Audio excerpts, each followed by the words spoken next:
我们一个法国朋友，Hello。Bonjour, Maître Lou. 卢台长您好。你好。Alors, je souhaiterais savoir quelle est ma mission dans cette vie.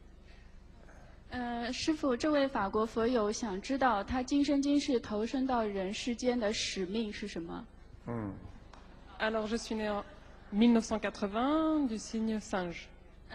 他是1980年出生，属猴的。你告诉他，他的使命就是来帮助人家、穷人，还有就是还债，他就这两个使命。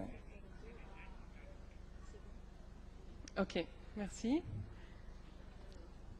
他自己很清楚，他会经常帮助别人，但是人家他帮助完别人，人家不理他了。哎，你翻译啊，小姑娘，你跟他讲呀，你。对，师父，因为这个他带的那个翻译器，他知道。对他肯定，他说对的，谢谢台长。怎么会不对啊？鼓掌呀！外国人、中国人一样看，不管什么人是一样看。Et une dernière question par rapport à la santé, la mienne. 第二个问题想问一下他自己本人的健康状况。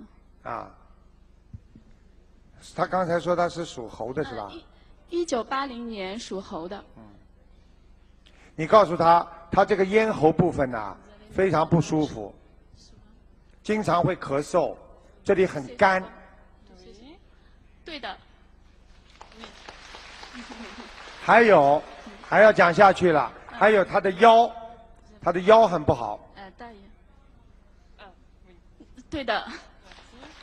谢谢。还有，你告诉他，他年轻的时候非常好，现在呢年纪大了之后呢，他的记性很差，记性越来越差。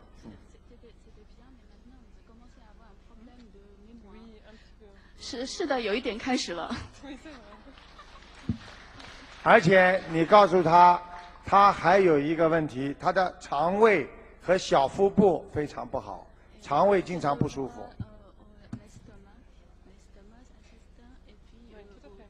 对的，完全正确。还有，现在在他的心里边有一个事情让他终身会遗憾，就是会让他很难过的，是什么事情呢？就是他曾经有一个非常好的一个朋友，一个男友，也不知道是一个朋友，就说后来跟他分开了，他一直怀念着他，忘不了他，他使他心里非常难过，台长看得出来的。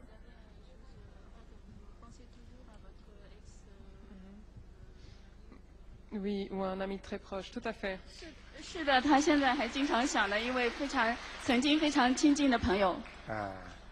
你告诉他，他这个人良心是很好，但是呢，台长也不想讲他的感情问题了。我就是希望他呢，就是把身体弄好。身体呢，他以后晚年会出现一个很大的问题，就是关节，他的关节会很差。D'accord, ok, merci. 谢谢。